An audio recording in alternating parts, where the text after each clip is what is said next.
A pergunta que chegou, na verdade, é uma pergunta já que carrega em si um conceito equivocado. E por isso a pergunta foi mal feita também, né? Desculpa quem fez a pergunta, mas eu preciso corrigir a pergunta, na verdade. Porque a pergunta foi assim, ele já parte do pressuposto falando assim, a Bíblia não trata de alguns assuntos importantes que eu preciso ter base para debater hoje em dia. Por exemplo, questão de minorias, a questão enfim, de outras coisas que ele colocou lá, de aborto e tudo mais. E como então que eu consigo um conceito bíblico diante dessas questões que a Bíblia não trata?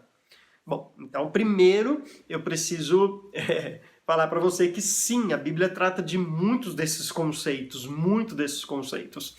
Talvez não de maneira explícita, você não vai ter um versículo falando sobre aborto, ou um versículo falando sobre minoria, né? Como a gente talvez esperaria, um tratado assim na Bíblia. Não é assim que nós estudamos a Bíblia, com esses temas especificamente falando, mas a Bíblia fala muito disso. A Bíblia fala de conceitos, por exemplo, de minoria, desde a criação do homem, Gênesis, capítulo 1, 2 e 3, a concepção humana, até lá, por exemplo, nos evangelhos, quando Jesus, especialmente no evangelho de Lucas, vai ensinar como lidar com esta questão. Então a Bíblia fala muito sobre isso, a Bíblia fala muito sobre essa questão de aborto, ou pelo menos do que Deus pensa da vida, do que Deus pensa do assassinato, de tirar a vida ou não, se é válido, se não é, quando é, enfim, tudo isso Deus vai tratar nas Escrituras. Então, o que na verdade nós temos que fazer é estudar a Bíblia.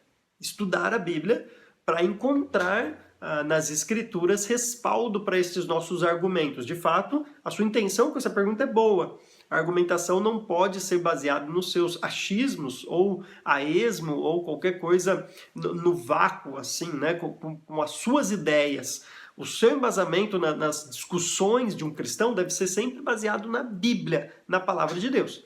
Agora, mesmo que não de maneira explícita, a Bíblia sim vai tratar de muitas coisas. Tá? A Bíblia fala de uso da internet, mesmo sem ter internet naquela época, não de maneira explícita, mas com princípios aplicáveis perfeitamente para isso.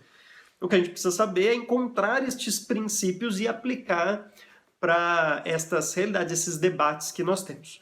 Tá? Relação igreja-estado, enfim, várias e várias questões que sim, a Bíblia responde, é só a gente estudar. Então, eu não sei se eu respondi a pergunta ou dei mais trabalho aí para quem fez a pergunta, mas a resposta, a solução é essa. A Bíblia fala sobre essas coisas e cabe a nós, então, estudá-la da maneira correta.